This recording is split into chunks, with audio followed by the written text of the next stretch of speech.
ចាំលៀងហាល5តោនអូនស្ដាប់ឲ្យតនបងមិនមែនផ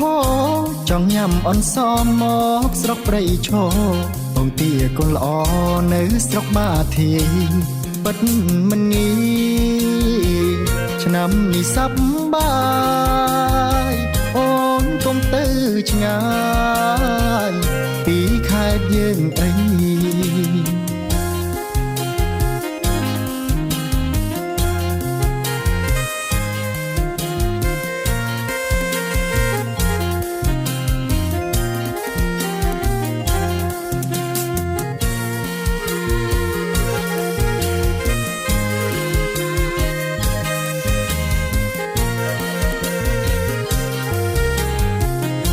ញ៉ាំនំបញ្ចុក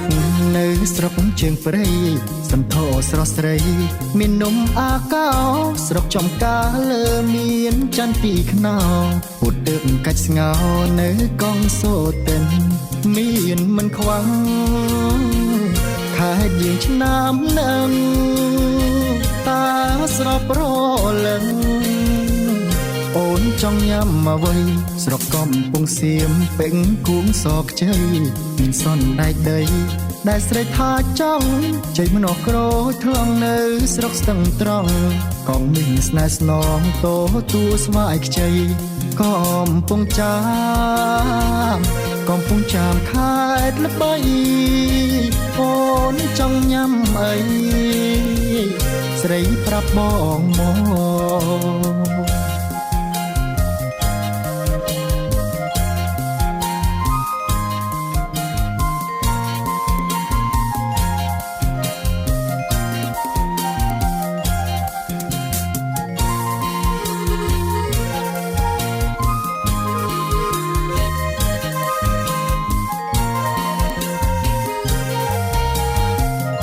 ញ៉ាំនំបញ្ចុក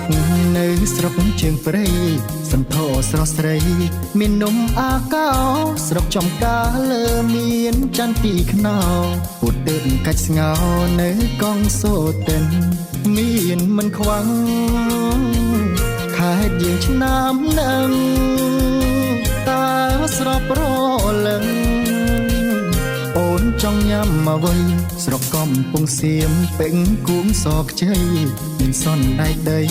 ដែលស្រីថាចង់ជ័យម្នោះក្រូចថ្លង់នៅស្រុកស្ទឹងត្រង់កងមានស្នេហ៍ស្នងតោទួស្វាយខ្ចីកំពង់ចាមកំពង់ចាមខេត្តល្បីអូនចង់ញ៉ាំអីស្រីប្រាប់បងមកអូនចង់ញ៉ាំអីស្រីប្រាប់បងមក